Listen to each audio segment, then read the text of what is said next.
All is right in the world. The elite running back showed out this past week. The good teams in the NFL, except for the Buffalo Bills, won. And we have our YouTube account back. But today, it's not about what's happened in the last week. It's about looking ahead rest of season. Who has the best rest of season schedules to bring you home a championship this season?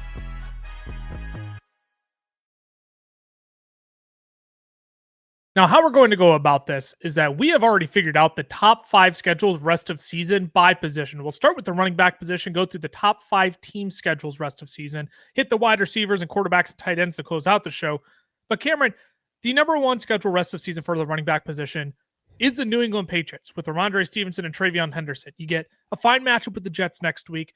Then you get the Bengals and Giants before their bye week. You get the Bills straight out of their bye. The Ravens afterwards, week 18. If you play into week 18, you get the Miami Dolphins. We saw the breakout game from TreVeyon Henderson, right? Looking at the schedule rest of season, you have to be salivating if you're a TreVeyon Henderson manager. But the question is, Cameron, when Ramondre Stevenson comes back, will TreVeyon be able to hold him off rest of season? Yeah, that is really the question. And honestly, I don't know how to answer it because I don't trust anything going on with this New England coaching staff. And that's what it comes down to. I'm not going to pretend to know. TreVeyon had, 140 rushing yards last game, which was awesome. 150 total yards. It was fun to watch. If you watched 2 huge breakaway runs, he also had 3 rushes for 139 yards. So that means he had 11 rushes for 8 yards as well. So we saw both ends of the spectrum with TreVeyon Henderson. I mean, he is the home run hitter. So I do think that Ramondre coming back isn't like a nail in the coffin because he's going to be a home run hitter. He's going to be a guy you want to get in space. He's not the guy that you want to see getting 20 carries where 10 of them are up the gut like the New England Patriots want to do. You'd rather have those 10 go to Ramondre Stevenson. And hey, you have your fastest guy on your team running to the outside and good things happened. It's a crazy concept. I can't believe that the New England Patriots were able to discover it in week 10, but here we are. They finally did. So hopefully we see a little bit more of that. I don't know. You got to roll him back out now. You have to. The next 3 weeks for sure for TreVeyon because the Jets, you can't sit him after 27.5 points. And then you got Cincinnati and the Giants. So then it's just like, well, I'm starting them no matter what, unless something crazy happens. So I have confidence, but it's definitely like pessimistic confidence. Yeah. It doesn't even make sense, but I guess nothing does in New England. No, I mean, there's a looming storm cloud here of Ramondre Stevenson, right? I mean, you could look at this and say, yeah, Ramondre Stevenson's out with the toe injury. He could miss anywhere from 1 to the next 3 weeks potentially before the bye. Maybe they keep him out through the bye to get him fully healthy. Maybe they bring him back before the bye in a matchup where they can totally pace out this backfield for Cincinnati. But I don't know, man. The TreVeyon bug is still inside of me because I want to sit here and proclaim, like, is this not Jahmyr Gibbs from his rookie season?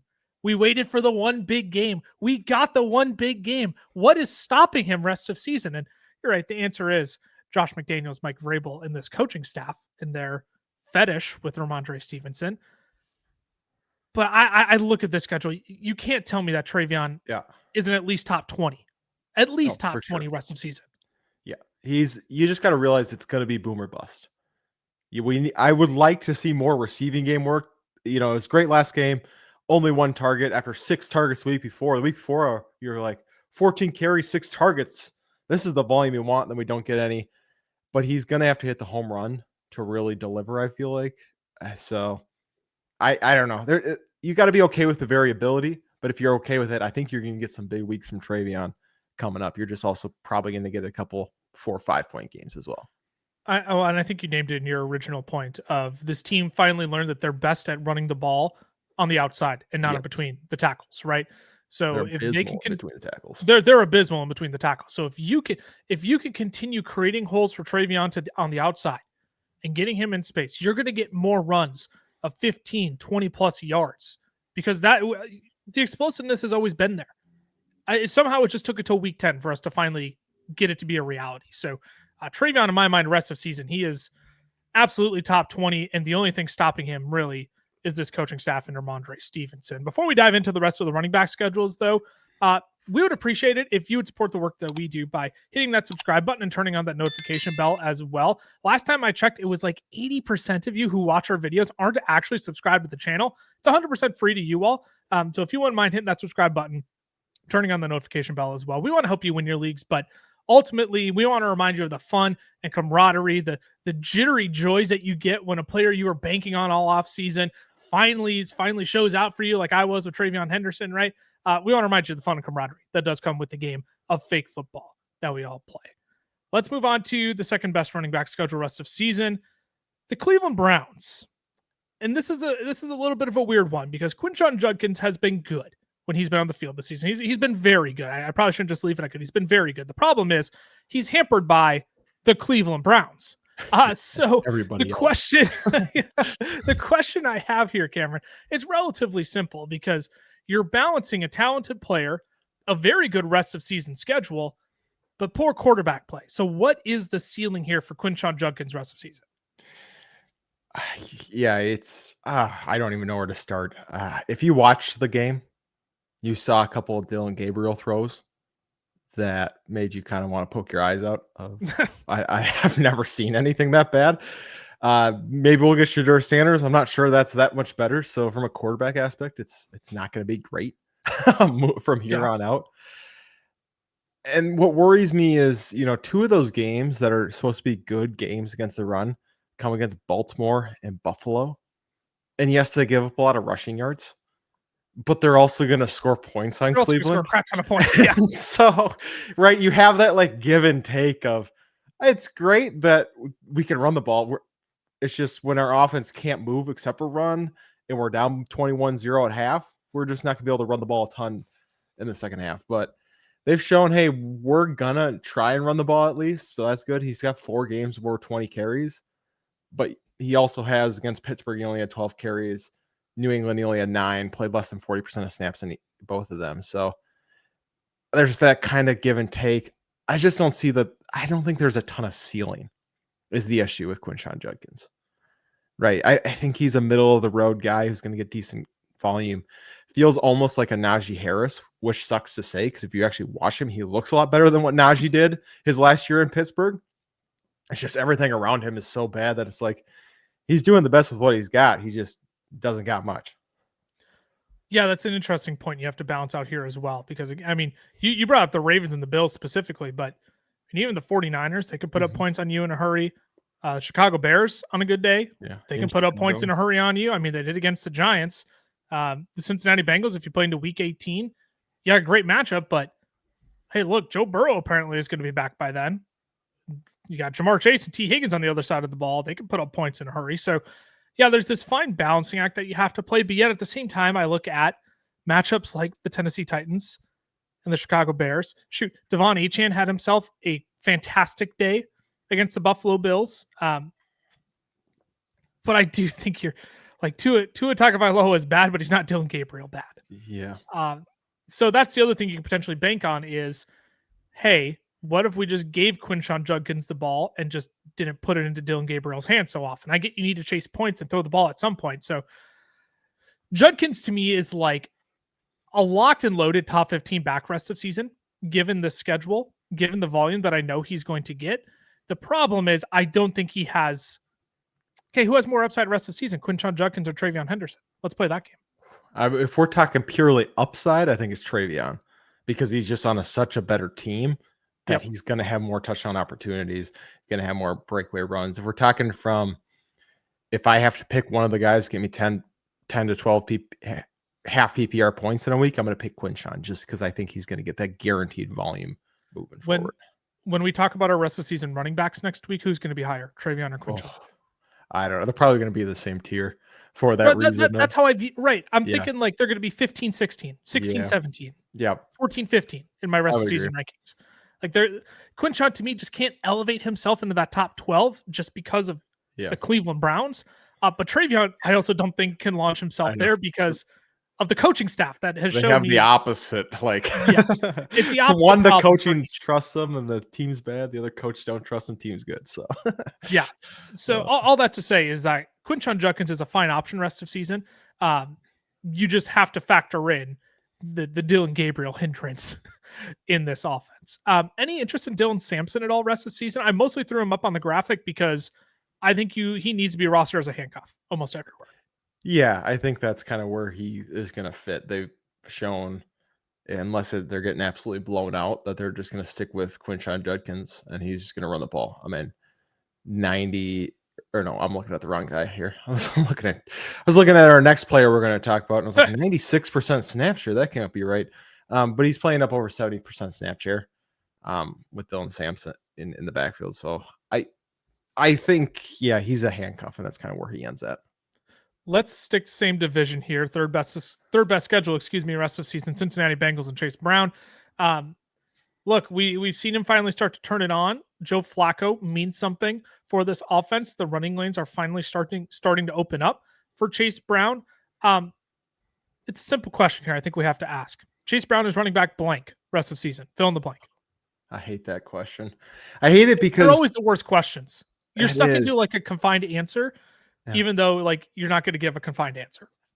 What worries me is we haven't seen over 12 carries since week 2. And that was the only game over 12 carries. I think that's a very valid point. But then we see against Chicago, he has 14 targets. And so, and then stupid. Joe Burrow today, as we're recording on Monday, has been designated for return. So he's going to be back within the next 3 weeks at the quarterback spot. So maybe this offense is going to be better. But at the same time, the defense is going to suck no matter what. No matter what. They're not going to stop that won't anyone. Change. So I don't think he's going to see the volume there. But with all that being said, he's got to be borderline top 12 at the very least. I mean, is he any different than where we thought he was going to be? Truly, is he? Like, I know dark horse top 3 back, kind of. Those are long gone. Yeah. Those are long gone, but borderline top 12 guy and an offense that puts up points that he's the main guy in. I gotta say, I think that's probably where he falls. I think my answer would be 13. I think my answer would be RB13 rest of season. He's already played well against Pittsburgh. The New England Patriots he's going to struggle against. The Patriots don't allow anybody to run on them this year. That's going to be his where big receiving problem. work comes in. Well, you have to hope that's where receiving work comes in. But even after that, right? You get another great matchup with the Bills, 2 games with the Ravens, where again those could be high scoring firework affairs. A great match with the Miami Dolphins. I mean, going down the stretch outside of week 17 and 18, it's like 5 of those 6 games basically are looking at. You could probably book Chase Brown as a guaranteed top 20 running back in those games, with the upside of potentially being a top 7 running back in those games if all the chips fall right. But you named it. Samaje Perine kind of factors in here, who has been labeled week to week by Zach Taylor. I don't know entirely if that means like 2 weeks, 3 weeks. Week to week is just such a vague blanket term that coaches use to describe a longer term injury. But if you get at least 3 more games, if you get Pittsburgh in the first game against Baltimore with all Chase Brown, again, that 96% snapshot you talked about, that all of a sudden could just be a reality for the foreseeable future. Yeah, I mean, we saw it last year. They're not scared to do it. It doesn't feel like they trust Taj Brooks all that much, which he's a 6th-round rookie, so odds of him factoring in aren't high. And if week 13, Burrow was talking in a press conference today that he might want to try and return week 13 against Baltimore. So you could have Joe Burrow. Nutty. You could have them go Baltimore, Buffalo, Baltimore, Miami, Arizona to close out the year. And we could, I mean, that could be top 7 Chase Brown, right? That could be top 7 Chase Brown last year. So I don't know. I think it's time to get a little excited about Chase Brown, but understand. Well, actually, I don't even know if there's a but to it. It's Joe Flacco's got them putting up points. Joe Flacco's got them putting up points, and they have to keep putting up points, and he's using the passing game. So yeah, I'm excited about Chase Brown. I think Ty's bummed that he's not talking about this because he'd be really excited about Chase Brown right now. But I think I'm getting a little excited about Chase Brown.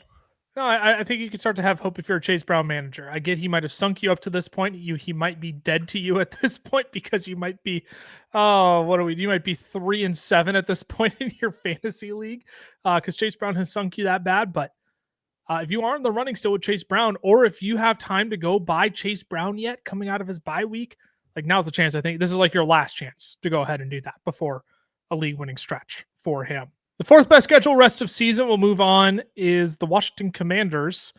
You get Miami this upcoming week. Tough matchup with Denver. Minnesota, I'm trying to figure out if Minnesota's good against the run now that Andrew Van Ginkel is back. If he just makes up that entire run defense now. I thought it was Blake Cashman. Blake Cashman comes back and they can still get gashed in the run game. But then you get the Giants and the Cowboys in 2 of their last 4 games of the season as well. Looking at this schedule, does this give you any, like, are you holding on to any glimmer of hope with Bill Krosky merit here? Not unless Jaden Daniels actually comes back. The fact they didn't put him on the IR is crazy. That's malpractice. I just want to say, if he gets a season-ending injury after not being put on IR, the entire city of Washington, D.C. and the surrounding areas are going to riot. It's going to burn. You can't do that to 2 quarterbacks in a row. But it's just the snap share is so disgusting. In Washington, last 2 weeks, it was 46. In week 9, it's 46% Bill Krosky Merritt, 26% Jeremy McNichols, and 34% Chris Rodriguez. And last week, it was 44% Bill Krosky Merritt, 31% Jeremy McNichols, 33% Chris Rodriguez. They are in as close to a 3-headed monster. I mean, they are a 3-headed monster. They are. As close to as a 33 split as you can possibly get. So, yeah, I understand it's a good schedule. You never know who it's going to be week to week. Chris Rodriguez got the touchdown this last week. So it's like, I don't know. And then if they're going to get run out of the building like they have, the past couple of weeks against Detroit and Seattle, I mean, do you even care who the running back is at that point? No. If you're down by 30 points. So yeah, I don't know. It's just gross. No, especially without Jaden Daniels, I just have no interest. The only exciting thing about Bill Krosky Merritt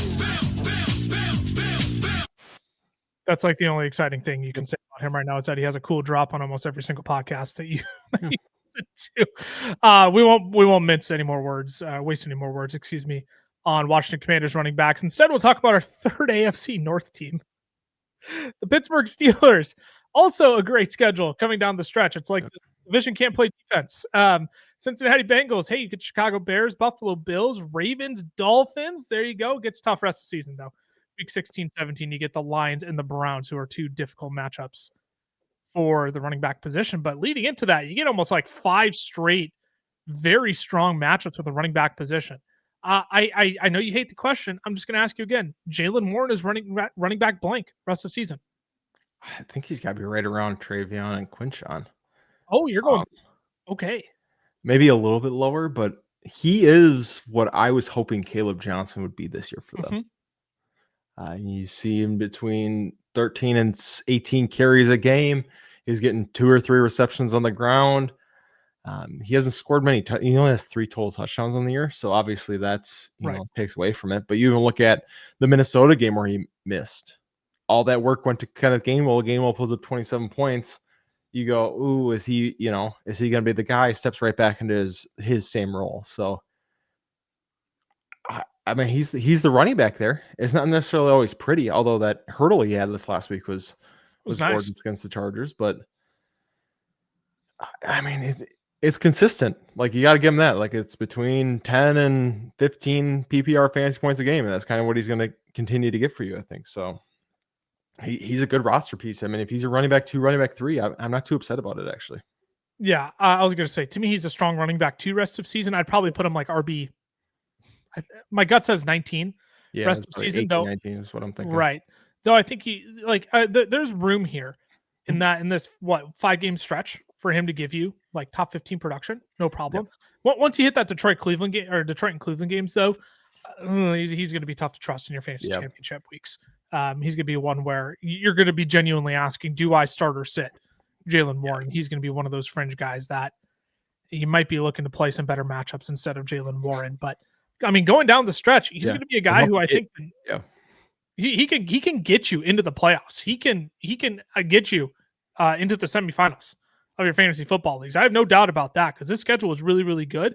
And if Jaylen Warren is going to continue being the guy, I mean, just this last week. I mean, it was 14 carries for Jalen Warren. It was only 2 for Caleb Johnson. So it's not like they're not splitting this like the Washington Commanders. They're not splitting this like the New England Patriots or anything. They're not trying to get any other mouths involved here in this backfield. It's Jalen Warren. It's just not sexy. And it's just not the best offense. So it's better than the Browns. It's just as equally good of a schedule for about 5 weeks. Yeah. I'm kind of with you. Like, what's stopping Jalen Warren until you get to the fantasy championship, from being that top 15 kind of guy rest of season? Again, I'm sitting like RB 18, 19, because I do think the Steelers aren't good enough of an offense to elevate him that high. And once you hit those last 2 games, we might be looking at like the RB 35 in those games instead. He's honestly a guy, if you're looking for someone cheap and I need players to get me to the playoffs. Cincinnati, Chicago, Buffalo, Baltimore, Miami. That's a pretty good schedule to get you into the playoffs and help you get through week 1. So if you're in that position right now, I got one of my family league, of course. I'm just getting absolutely dominated in. Like it's not good. My wife is first in the league. I'm tied for last, but luckily I set it up as an 8-man league with 6 teams in the playoffs. So we have a shot here. And at 3-6, Jalen Warren's a guy I'm looking to go get to plug into that second flex spot of, hey, this is consistent points I'm going to get with a little bit of upside because of the schedule moving forward. Today's show is brought to you by our friends over at Underdog, where you can get into the game this season playing Pick'em. It's extremely simple. Just pick higher or lower on 2 or more of your favorite players. For example, I'll pick the higher on Justin Jefferson, Jamar Chase, and Xavier Worthy. If I played $10 and got all 3 of them right, I would win $60 just by watching football. And that's the beauty of Pick'em. You can track your picks and your wins while you enjoy the game. Now, if you're not on Underdog yet, scan the QR code on your screen or use our code FELLAS when you sign up, because new customers will get $50 in bonus funds when you play your first $5 on the app. Plus, Underdog will give you a free pick to use in your first entry. Again, that's code FELLAS over on Underdog. Now let's get you back to the rest of the show. All right, let's move on to the wide receiver position now. The top 5 schedules rest of season for that position. The Detroit Lions come in top of the ranks here for rest of season wide receiver schedules. We know Amon-Ra St. Brown's a stud. Okay, so I want to talk about Jameson Williams here. You get the New York Giants, New York Packers, Green Bay Packers, excuse me. You get the Cowboys, the Rams in a high-scoring affair potentially. Get a vulnerable Steelers secondary, another boom game against the Minnesota Vikings potentially. Jameson Williams has now had back-to-back games of 16-plus fantasy points. 6 for 119 and 1 versus Washington, 4 for 66 and 1 against the Vikings. He's now had 16-plus fantasy points in 3 of his last 4 games as well. Where are you at with Jameson Williams rest of the season? He did give you a goose egg. Mm-hmm. He did give you a goose egg in 3 of his last 4 as well. Something to keep in mind. But can you actually trust him down the stretch here, given he has one of the best schedules for wide receivers? I do. And he is one I'm actually kicking myself for not going to pay up for, or not even pay up for, just go to invest in. I'm buying into on before that Minnesota game 2 weeks ago, like you were talking about. John Morton came out and said, I have failed Jameson Williams. Talking about after that goose egg of not getting the ball. They plays Minnesota, gets a touchdown. You can say whatever you want about the offense pass interference call. That was definitely, but hey, decent game. And then comes out this last week. Got bailed out by that touchdown, admittedly, too. I mean, it was not a good day otherwise. No, but then this last week, Dan Campbell goes, we ain't having this anymore. Takes over play calling duties. Yep. And we see 6 for 119 and 1. So I'm buying into it. I've always been of the belief that he's an extremely talented wide receiver, that they paid him for a reason. They gave him $27 million a year for a reason. They're going to use him. And I think if Dan Campbell's taking over that play calling, I think we're going to see that a lot down the stretch here. He's still in my mind just one that I'm going to have such a difficult time trusting week in and week. And I know I've gotten 16 plus in back-to-back weeks now. Like, normally that's enough for me. If I see it in 2 consecutive games, I'm like, all right, I'm willing to buy in. I just know there's still that goose egg potential in him. Yeah. But if it is truly a turning point that Dan Campbell has taken back play calling duties, and we start to see Jameson Williams more involved next week against the Philadelphia Eagles, which should also be a very fun game with 2 high-powered offenses. If we get it again, we get another high volume game and not kind of like a bailed out by a touchdown week like he did against Minnesota, then who am I to sit here and deny that Jameson Williams, is potentially a top 24, top 20 wide receiver down the stretch? So I need the usage to be there. That's the big thing for me. If we see the usage there for a second straight week against the Philadelphia Eagles next week, I will be interested in Jameson Williams rest of season. I just can't shake what he did the first half of the season, and the goose egg that's still recent enough in my head. But again, this is the Dan Campbell shift that I'm willing to still give it a chance and still hold out hope and not say, hold on, let's slow our horses here and get more than a 2-game sample size. I do want to just ask you now. I want to flip it back to you. Yep. Rest of the season, you can pick one guy to put in your flex. Are you taking Travion Henderson or Jameson Williams? Oh, goodness. I'm probably going to go Travion. Okay. If Ramondre Stevenson is out, I'm going to go Travion. If Ramondre Stevenson is back and I have to make that decision, I get a game like the Dallas Cowboys where it's like, because again, that's when the New England Patriots will be coming back from their bye week. And let's say, I guess they will be on bye that week. Who am I saying? I digress. If Ramondre Stevenson is back in the lineup, and I'm looking at a game with like the Los Angeles Rams that could legitimately be like a 70-point game total. Like then I'm probably willing to throw in Jameson Williams. But that's a really good question because they both have their pros and cons right now. Yeah, no, it's definitely close. It's boom or bust on both sides of it. It's just right. Where do you want more times than not, I'm willing to play the running back, just in terms of like scoring probability. But with how boom bust those two are, and based on now that they're both just starting to get hot, it might be a matchup / who else is Ramondre Stevenson back? Yeah, I think it's her. Let's move on. Same division here. The Minnesota Vikings, second best schedule rest of season somehow, some way. You get the Washington Commanders, the Dallas Cowboys, New York Giants, Detroit Lions mixed into their final stretch as well. Justin Jefferson, we need to have a conversation. We need to have a conversation because it has not been great. The volume's been there, 32.7% target share. But what tier does he actually belong in for fantasy purposes rest of season? Because he's not playing like the top 3 wide receiver he drafted, or not playing. He's not producing like the top 3 fantasy wide receiver you drafted him to be. So is he still in this S tier? Is he bumped down to an A tier? Is he like low A tier? Like where are you putting him rest of season? What group of wide receiver does he actually belong in? You have to put him A tier. For fantasy purposes. For fantasy purposes, you have to put him in the A tier. I've been trying to hold the line as long as I could, but you can't say he's close to JSN, Jamar Chase, Puka Nacua, even Amon-Ra, Rashee Rice right now. Like those 5 are just kind of in a different category. Absolutely. Even CeeDee Lamb is probably up. Like I think the S tier has grown, if anything, and Jefferson's kind of taken that next step. I think putting him next to the Drake Londons, even like if you want to throw a Mecca Buka up there, even those are tough. I agree. And I just think that the talent, like I think that Jefferson's going to get better. I don't think he's played up to where they're at right now.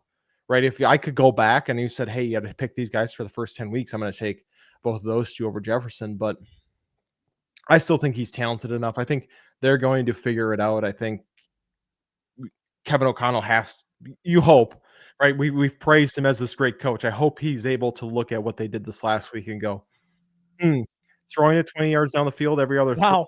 JJ can't make a pass more than 15 yards down hardly even 10. Yeah. So I don't know. I just drag route city. Is that all it's going to be?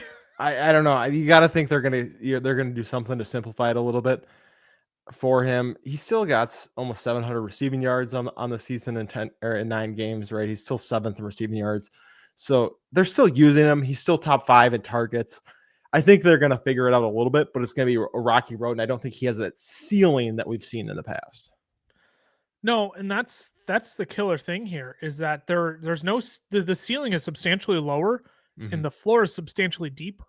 Yeah. And that's scary. That's scary. Cause you even look at like Devontae Adams rest of season. All he does is catch touchdowns right now.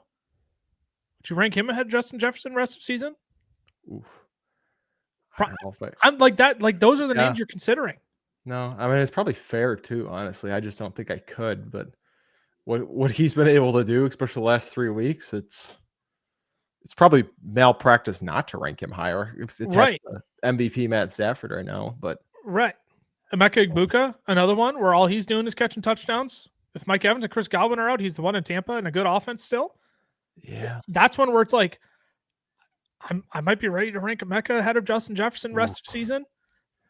See, George that's Pickens? What George Pickens in Dallas with what yeah. him and CeeDee Lamb are getting 8 targets a game? I get it. I'm probably wrong for still saying I think Jefferson's at the top of the A tier. There's like you're throwing out guys, and I can't disagree. I don't have like Nico Collins is another one. We've seen him play well the last Yeah. 2 weeks, Yeah. and the ceiling with. So there's a ton of guys that you're going to be able to have these questions about, and I think they're all fair.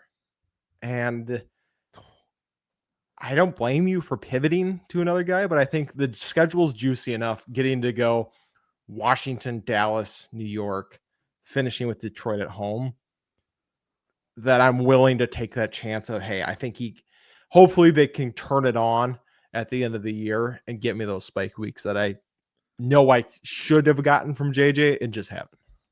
Justin Jefferson, not JJ McCarthy. We have no idea if JJ is capable of spike weeks yet, but not 9. We don't know what 9's up yeah. to. We don't know what 9's capable. Well, maybe we know what. I gotta say, you come out and say I got an alter ego named 9. You are either going you to do that. You're either going to be the next Tom Brady, or you are going to be laughed out of the league in 11. Or you are the next Russell Wilson. Yeah. There is no in between here. So McCarthy, you better make that decision right now, because you have to either be the greatest of all time, or you're going to be a laughingstock for forever if you're going to say have an alter ego. And it's the Minnesota Vikings, so you know it's going to be the latter. Two names I want to throw out in the Justin Jefferson conversation.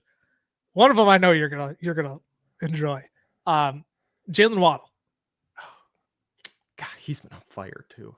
All he's doing is drawing targets, catch 6, 7, 8 receptions, 6, 7, 8 receptions per game. More touchdowns. I'm still gonna take Jefferson, because I don't believe that Tua keeps up where he's at right now. That's really I think it just comes back down to earth a little bit. I love Jalen Waddle, so that one's probably neck and neck of that was pretty close. Okay, and then the last one, how about your boy MPJ, Michael Pittman?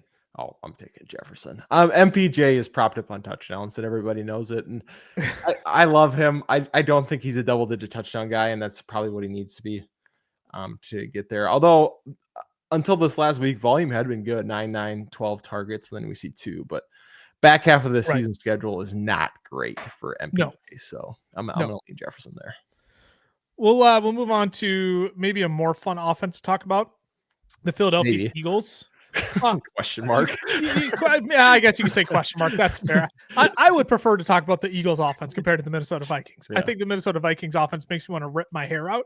Yeah. I guess the same I could say about the Eagles too, honestly. But games with Dallas, Vegas, 2 with Washington, and 1 with Buffalo down the stretch of the season here. Some good opportunities for these Philly boys to show out. Here's what's fascinating, though, Cameron.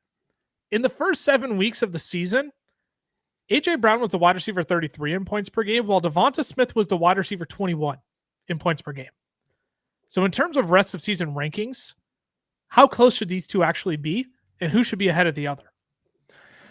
I still am going to take A.J. Brown ahead of Devonta Smith, just because the talent of A.J. Brown. I still think he's the same as Jefferson. I still think he's a top 5 wide receiver. Maybe not top 5. I think JSN and Puka have made that conversation a lot harder. Top 7 wide receiver in the NFL.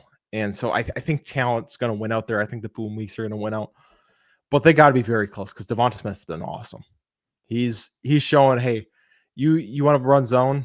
I'm going to beat it. You want to play me a man? I'm going to beat it. He's, 10, 5, 11, 9 targets over the last 4 weeks, 114, 49, 183, 84 yards in those 4 games. So I think they got to be pretty stinking close.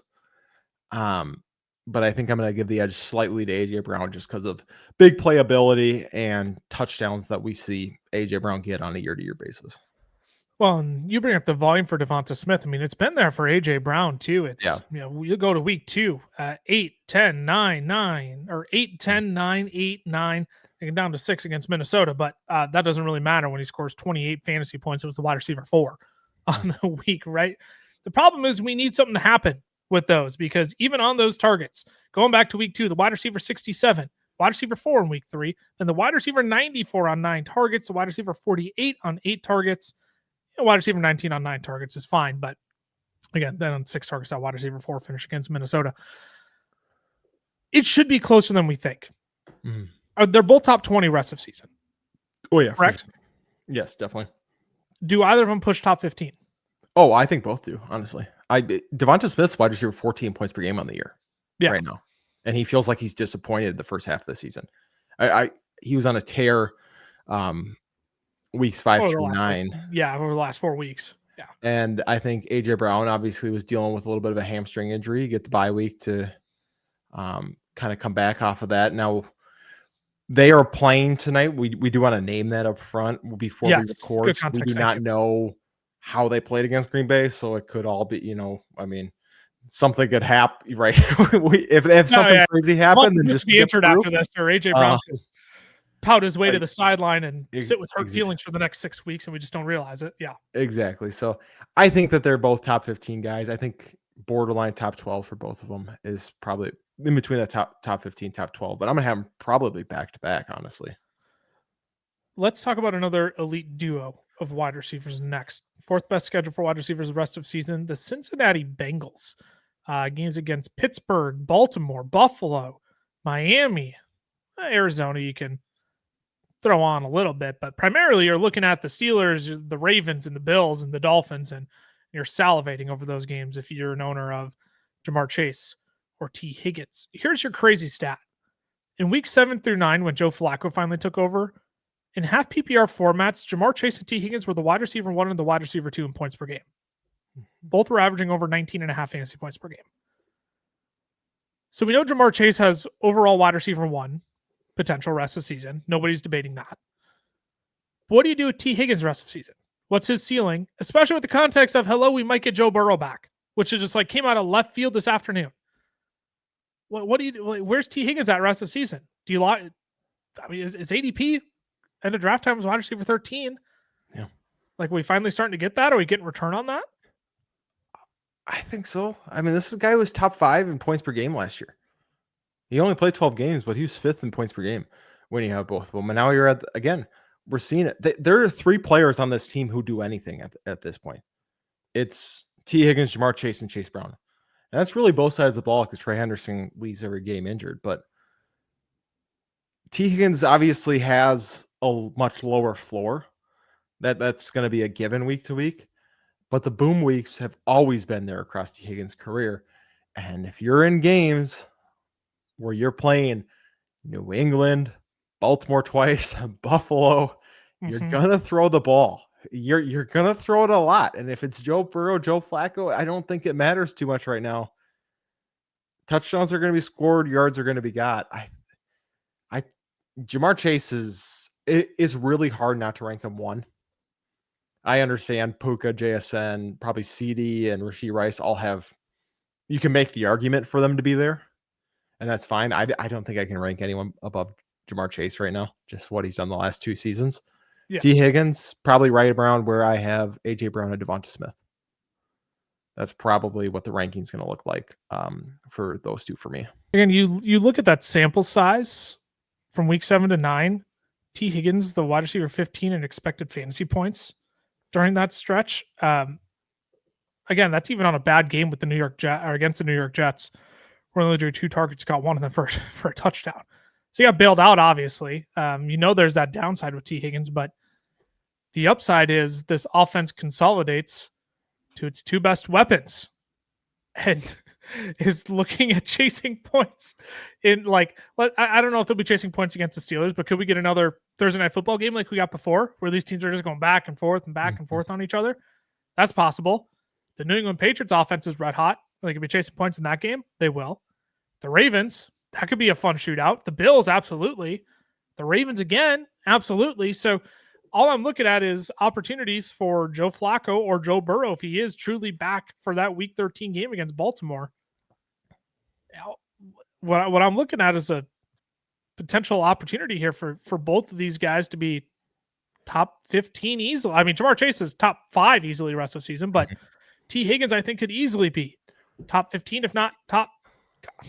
it feels so rich to call him a top 12 wide receiver rest of season, but that's within his range of outcomes. No, it definitely is.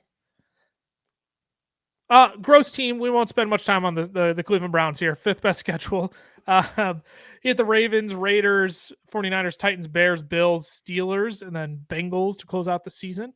Only wide receiver I even want to bring up here is Jerry Jeudy, because it's a revolving door of who the positional wide receiver 2 is on this team. The wide receiver 2 is really Harold Fanon, and then David Njoku, and then the running back, and then Jamari Thrash or Isaiah Bond if he's healthy, or Cedric Tillman if he's healthy. So any interest, Jerry Jeudy rest of the season, looking at this schedule at all? No. He has less points on the year right now than Malik Washington and Calvin Austin. So that's all you should need to know. Can move on. Dylan Gabriel isn't going to do him any favors. It is so bad. He's not going to do him any favors either. I doubt the switch to Shador will. But we might get 1 or 2 spike weeks with Jerry Jeudy with the switch to Shador, just because it's a fresh, no film on him. All he's going to do is hyper target his best weapons to make sure he looks good the first 2 weeks, and then it always typically falls apart. So. But the spike week's gonna be like 13 PPR fans. Yeah, the spike week will be the wide receiver like 21. I mean, he had 20 points this last week, which is awesome, right? 6 catches, 78 yards, and touchdown. This is probably your last, maybe second to last week, scoring double-digit PPR fantasy points. So yeah, I got nothing. No interest in Jerry Jeudy.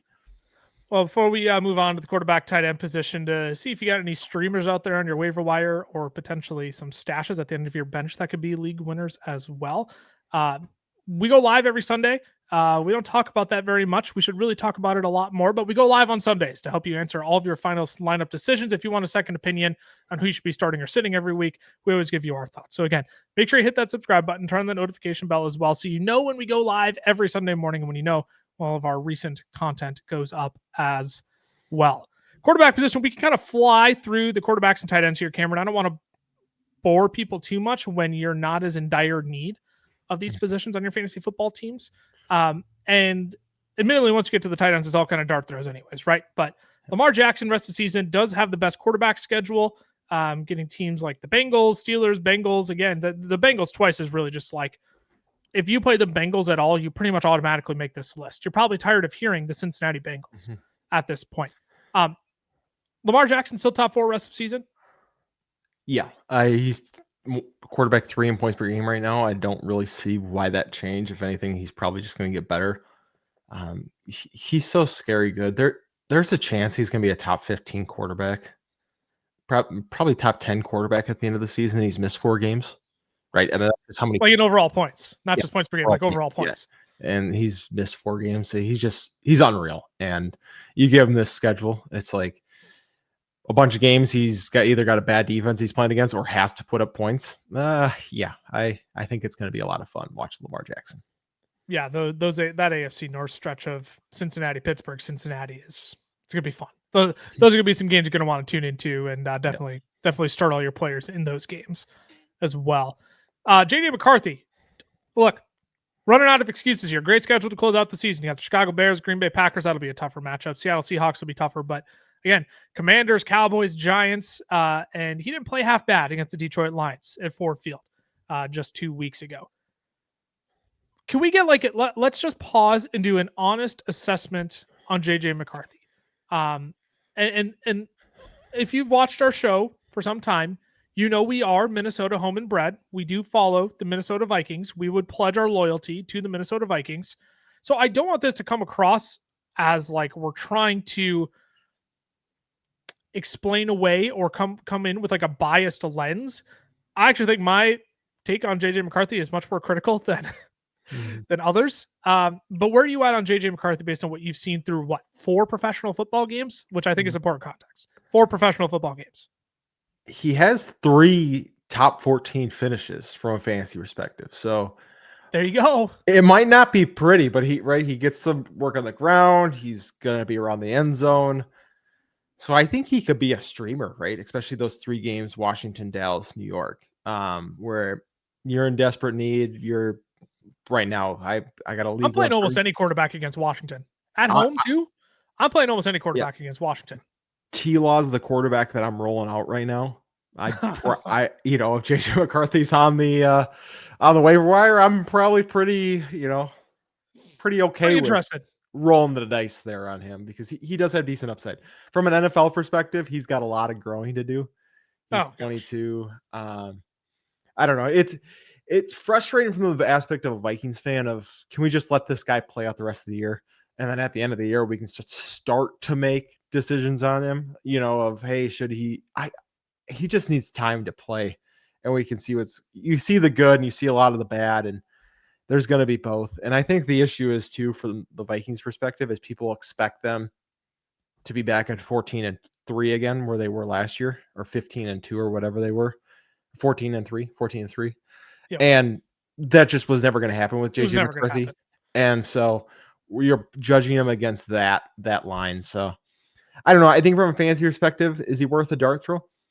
I don't see why not. I think he's probably, like, if I had to pick between him and Jackson Dart, I think I'm still taking Jackson Dart as those dart throws most weeks. Jackson Dart is in a concussion protocol. Well, that's true. And banging his head maybe into it's it. different now that they got rid of Brian Dable. But Yeah. he's probably around that range of streamers. If I'm desperate, I'm willing to throw him into a lineup. Again, the Commanders, Cowboys, Giants games, and Detroit, assuming the weather is fine enough in New York as well for that game. Those are all games where maybe not championship week. I don't want to be rolling out JJ McCarthy, but if you are desperate or you need a second quarterback for those stretch of 4 games, like JJ McCarthy it's not the worst option in the world. Yeah, my big JJ McCarthy thing is, like, you see the moments of excellence, but it's for one play and one play only. And then he gives you 4 bad plays in a row, and you're just banging your head against the wall going, dude, you threw a beautiful laser of 15 yards on an out route. Yeah. It was on a dot. It was awesome. It was beautiful. A touchdown to Jalen Naylor. It was beautiful. Yeah. But yet then he sails about 5 passes in a row, and it's just like, what are we doing? Right? So I don't know. I don't want to get too deep into like this JJ McCarthy debate. Too many people are already having it and are being way too critical of the guy. He's not above criticism, that's for sure. I mean, he's really got to settle down and hit his targets and be able to complete a pass more than 10 air yards down the field. But there's moments of excellence there. He just needs to string 3 or 4 of those together to really build up confidence. And Kevin O'Connell just really isn't giving him a chance to do that right now, because everything is either 10 to 15 air yards down the field, and he's only hitting 1 out of every 7 of those throws right now, and it's just not pretty. Let's move on. We don't need to berate JJ McCarthy. We can berate Tua Tagovailoa. No, I really don't want to berate Tua Tagovailoa. Hey, speaking of Washington, you get a game against Washington here. You get the New Orleans Saints at home. You get the Steelers and Bengals mixed in there as well. Fun little Week 17 game against the Tampa Bay Buccaneers as well. Talk about a guy you could potentially pick up and stream if you need to. Is Tua one of those guys? If you're desperate, I mean, he had 4 touchdowns against Atlanta, and was still only the quarterback 8 on the week. Like, which is, just, you say only like it's a bad thing, but I get what you're saying. I understand what you're saying. He's only had 2 top 17 finishes on the year. There's just so many other options that you can go with. He needs 3 touchdowns to be relevant for fantasy because he has no rushing upside whatsoever. He throws 1 to 2 interceptions a game. That's just the issue with Tua right now. Of sure, if you're in a pinch, Washington, Cincinnati, I'm okay taking those shots if you're really in a pinch. But I honestly probably am going to take the chance on JJ McCarthy or Jackson Dart again, guys with some of that rushing upside over Tua Tagovailoa if I'm looking at a streaming option. Hey, and wouldn't you know, we talked about the Cincinnati Bengals and our running backs. We talked about the Cincinnati Bengals and our wide receivers. How about the quarterback position as well? If the wide receivers are going to eat, the quarterback's going to eat as well. If you're asking me, I take Joe Flacco over Tua Tagovailoa until Joe Burrow gets back, assuming Joe Burrow. I'd probably take him over McCarthy as well. Yeah, you would in these games coming up against Pittsburgh, probably not against New England. But if Burrow wasn't back for Baltimore, Buffalo, Baltimore, like those are games I'm probably just going to play Joe Burrow because he's just going to chuck the rock around a ton. I want to focus on Joe Burrow, though, just given the news that we got today. Should people be going to go out and try Joe Burrow at this point? Like buy him on the cheap? And I understand like managers might be like, no, I've been holding on to him. I'm not going to trade him away. Some people might have dropped him outright. Yeah. Like I'd go check your waiver wire right now, make sure Joe Burrow isn't floating on your waiver wire. But I don't know. Are you interested in trading for Joe Burrow on the cheap right now? See if you can pick him up, and if he starts lighting it up first game back from injury. Yeah, I think if I'm a team looking at it and I got Trevor Lawrence, Sam Darnold, right, even Flacco, Brock Purdy. If you're the Jane Daniels team in your league, yeah, as long as you're gonna make the fantasy playoffs, right? If you're in the driver's seat, if you need points, but that's the team you're gonna target, right? If I have Joe Burrow in the league that is talking about where I'm 3 and going to be, I'll be 4-6. I'll end up being after this week. 3, yeah, sorry, yeah. I think I'm going to get the win this week. I think I'm going to pull it off as long as we don't get a 35 point performance from Josh Jacobs, which we might wake up in the morning and you're going to watch this and you're going to go, ha, you lost. But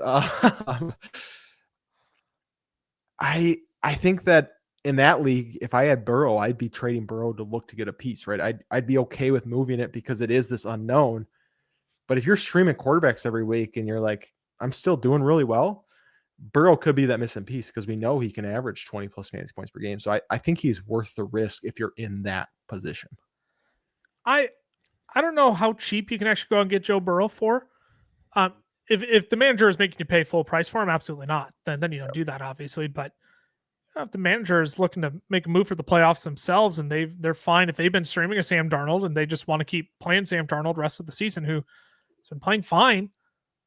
Like they're willing to give Joe Burrow for a discounted price. I think I'm willing to at least explore that, but I also don't want to go out and trade for Joe Burrow just to say I have Joe Burrow on my team either, because we're responding to this, 2 hours after it came out? Yeah. So this is all very fresh. Week 13 is the target. That's not certain though. Jared Goff for Joe Burrow. Would you do it? I probably would. Yeah. I probably would make that trade because I guess I would have somebody else besides Jared Goff on my team. Yeah. But I would probably do that. That's probably the line you're gonna have to kind of walk is right around that of right. They're gonna want somebody like that, and Goff's good enough where he's better than a streamer, but he's not that much better that you're like, if this Burrow thing doesn't work out, it wasn't worth it. Yeah, right. No, 100%. Aaron Rodgers, Pittsburgh Steelers, last top 5 schedule for quarterbacks. Bengals, Bears, Bills, Ravens, Dolphins, mixing the Lions. You don't love the Cleveland game. If you play in the Week 18, you get the Ravens again, though. Aaron Rodgers or Tua? No, don't. Yeah, no, that's what I was going to say. Take everything I just said for Tua and move it to Aaron Rodgers right now. Yeah, they're pretty much the same from a fantasy perspective. Yeah. We'll move on to the tight ends rest of season. Mark Andrews and Isaiah Likely in the Baltimore Ravens. The best schedule for tight ends rest of season. You get the New York Jets. You get the Bengals and Steelers and Bengals again. That Bengals Steelers Bengals that you get, or Bengals Ravens Bengals, right? That's just such a sweet spot for the final stretch here. What are you doing with Mark Andrews? He's catching touchdowns again. Yeah. I mean, is he top 7 again? Do you lock him in? It's just like he's gonna catch a touchdown. Just play him. It does feel like if Lamar Jackson's on the field, this dude catches. He's gonna catch a touchdown. Like, it's actually ridiculous. It's getting stupid. What it has gotten to. He's got 2 games with over 5 receptions. So you're not hoping for volume. If you're between him and streaming, I'm gonna take Mark Andrews. I don't think the schedule changes much for me because it's not like, against Cincinnati we might see 70 yards.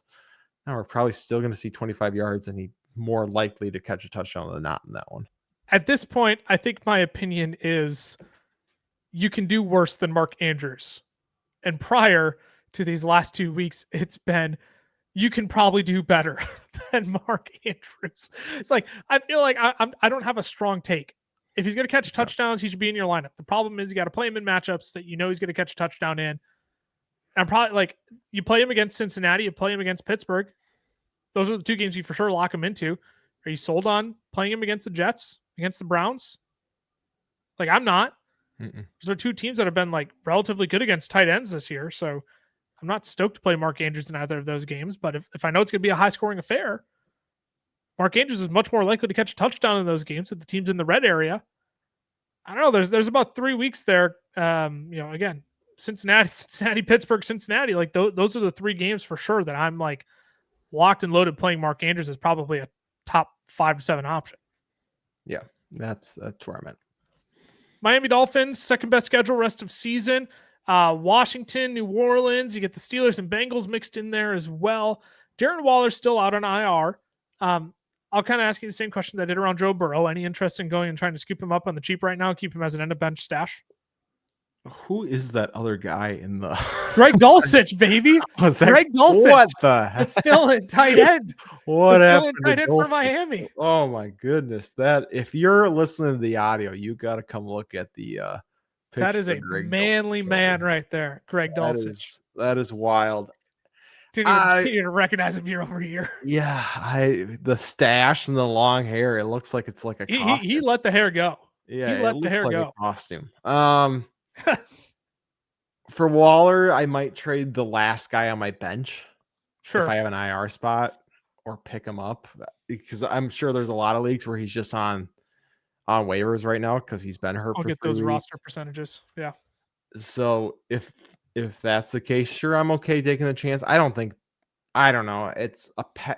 Was it a pec strain or pec tear? Which one was it? I don't remember. Pec strain. Pec strain. So I mean, he's got a chance to return at least. Yep. I'm not overly. I mean, that's the goal. It sounds like he's probably going to return at some point this year. So, I mean, he was good. He was cooking while he was out there. So, I guess take the chance, right? It doesn't hurt to have him at the end of your bench, but I'm not giving up much more than whoever's at the end of my bench to go get him. He's available in 78% of Yahoo leagues and 79% of ESPN leagues. So if you got an IR spot, go pick him up and stash him. Just stash him, right? You could do a lot worse on IR stash right now than Darren Waller. Definitely. So we'll go to the Buffalo Bills. Dalton Kincaid. Still expect him to cook down the stretch here. Again, you look at the Steelers, Bengals, right? As long as those two teams are in your starting or in your end of season schedule, you're pretty much making this list. Dalton Kincaid, at this point, he's pretty much locked and loaded top 10 tight end week in, week out, rest of the season. Yeah, I mean, it doesn't really matter the matchup because I don't want to call him the number one pass catcher. Yeah, but he's got to function like it week in and week out. Yeah, he's the only one getting spike weeks. So yeah, 2 games over has a handful. Yeah, I guess, but 2 games over 100. Yeah, Pullman last week, but yeah, I digress. Yeah, two games over 100 receiving yards, 4 touchdowns on the year. Yeah, I'm gonna go with sticking Dalton Kincaid, and the schedule gives you that little bit more confidence to be like, all right, we're good to go. TJ Hawkinson, still holding out hope with JJ McCarthy at quarterback. I mean, it just hasn't been good for Hawk. You're not getting anything special out of him here. Again, fine schedule. If you don't mind the Commanders, Cowboys, Giants, don't mind the Bears either this upcoming week. But yeah, I like JJ McCarthy. I don't think is going to do him any favors. No, I mean, he's had 3 targets or less in the last 3 games.